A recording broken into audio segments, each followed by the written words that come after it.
Hello everyone, welcome to NEET in 200 days challenge number இருக்குது daily challenge day number 64ல. So day number 64 கான challenge என்ன அப்படின்னு பார்த்தீங்கன்னா day number 64ல sorry 64 சொல்லிட்டு 65.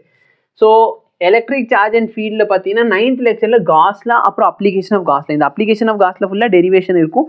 நீங்க derivation எதுவுமே பார்க்க வேணாம், பட் என்ன தெரிஞ்சு வச்சுக்கோங்க, electric field inside a sphere எவ்வளோ, அவுட் சைட் அ ஸ்பியர் எவ்வளோ, அப்புறம் ஹாலோ ஸ்பியர் இருந்தால் என்ன, சாலிட் ஸ்பியர் இருந்தால் என்ன, கண்டக்டிங் ஸ்பியராக இருந்தால் என்ன, நான் கண்டக்டிங் ஸ்பியராக இருந்தால் என்ன, அப்புறம் ஒரு தின் ஷீட்டுக்கு இருந்தால் என்ன, ஒரு இன்ஃபைனைட் லாங் ஒயரில் சார்ஜ் டிஸ்ட்ரிபியூஷன் இருந்தால் என்ன நடக்கும், அது எல்லாமே பார்த்து வச்சுக்கோங்க.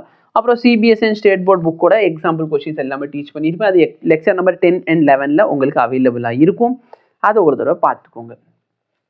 கெமிஸ்ட்ரியில் பார்த்தீங்கன்னா லெக்சர் 5 and 6, கெமிஸ்ட்ரியில் 5th லெக்சரில் வந்து செல்லை பற்றி டீச் பண்ணியிருப்பேன். 5th லெக்சரில் செல்லு, 6th லெக்சரில் எலக்ட்ராலிசிஸ். ஸோ செல்ஃப் ஸ்டடி பண்ணுறவங்க இந்த டாபிக்ஸ் எல்லாமே கவர் பண்ணிக்கோங்க, இன்க்ளூடிங் ப்ராப்ளம்ஸ். ஓகேவா? ஸோ இதான் பார்த்தீங்கன்னா இன்னைக்கான சேலஞ்ச். உங்களுக்கு எதாவது டிஃபிகல்ட்டி இருந்தால் சொல்லுங்கள். All the very best for the challenge. Have a nice day.